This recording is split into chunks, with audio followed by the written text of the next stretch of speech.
నారాయణ గారు so CPI Narayana గారు పవన్ కళ్యాణ్ గారిని ఉద్దేశించి కాస్త పరుష పదజాలాన్ని ఉపయోగించాడు. అది నిన్నటి నుంచి కూడా విపరీతంగా సోషల్ మీడియాలో వైరల్ అయింది. జన సైనికులు చాలా ఆగ్రహం వ్యక్తం చేస్తున్నారు.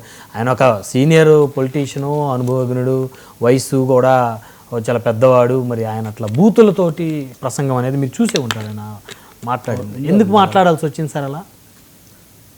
నారాయణ గారు చెప్పిన అంటే సనాతన ధర్మం అనేది ఈ కాలానికి పనికిరాదు.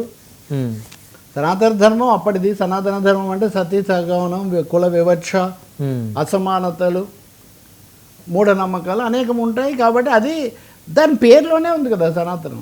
కాబట్టి అలా చెప్పడం వరకు అది వేరే. అందులో పెద్ద సూత్రంలో విధానపరంగా ఆయన చెప్పిన దాంట్లో ఏం పొరపాటు లేదు. కానీ ఇంకా నారాయణ ఎక్స్ప్రెషన్ మనకు తెలిసిందే కదా. కొన్ని సందర్భాలు ఆయన ఇప్పటికి 3-4 సార్లు తనే అధికారికంగా క్షమాపణలు చెప్పాడు. తనే సర్దుకున్నారు. చిరంజీవి గారిని కూడా అన్నారు. మొన్న చిరంజీవి మళ్ళీ ఏదో అంటే మళ్ళీ దాని మీద కూడా నేను ఒకసారి ఇప్పటికే క్షమాపణ చెప్పిన అంశాన్ని మీరు మళ్ళీ ఎందుకు తీసుకొస్తున్నారు, ఇలా అయితే నేను మళ్ళీ అన్ని తీయాల్సి వస్తుంది ఏదో కూడా ఆయన వివాదాలు కోరుకుంటారు. నేను మా మిత్రుడు నాకు చాలా కాలంగా నేను అది చేయను. కానీ విషయంలో తప్పలేదు. కానీ ఆ మాట్లాడింది రెండో సతీ సహగమనం అంటే మేము వాళ్ళని చేస్తారా, మనుషుల, జంతువుల, కుక్కల, ఇవన్నీ అవసరం లేదు. రాజకీయ విమర్శ రాజకీయంగా చేస్తే చాలు. ఆయన బహుశా నారాయణ దీని మీద వివరణ ఇస్తారేమో నేను. ఎందుకంటే గతంలో ఆయన వరవడి బట్టి చూసినప్పుడు ఆయన అది కూడా చెప్పారు. కొన్నిసార్లు నేను తొందరపడేదని మాట్లాడినా ఆవేశం మీద నేను తర్వాత సర్దుకుంటున్నానని.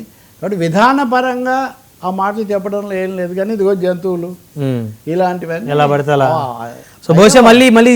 పార్టీ నాయకుడు, ఉప ముఖ్యమంత్రి ఇవన్నీ ఉంటాయి కదా. విధానపరంగా 100 ఖండించండి. మీకు తెలుసు నేను చాలా నిశ్చితంగానే ఖండిస్తాను. అందులో పొరపాటు ఏం లేదు. మళ్ళీ వివరణ ఇచ్చుకునే పరిస్థితి వస్తుందేమో సార్ 1-2 రోజుల్లో. అంటే ఇవ్వడం మంచిది. ఎందుకంటే అసలు విధానపరమైన అంశం పక్కకు పోయి దీని మీద చర్చ అనేది ఎప్పుడు మంచిది కదా. అది రాజకీయాల్లో అసలు విషయం మీద జరగాల్సిన చర్చ వివాదంగా మారితే విమర్శించే వాళ్ళకే నష్టం కదా. అసలు సబ్జెక్ట్ పక్కదో పడిపోయింది కదా. ఇప్పుడు నేను వాస్తవానికి తొందరలో 100 ఏళ్ల నాటి ఒక పుస్తకం రీప్రింట్ చేసే ఒక పనిలో ఉన్నాను నేను.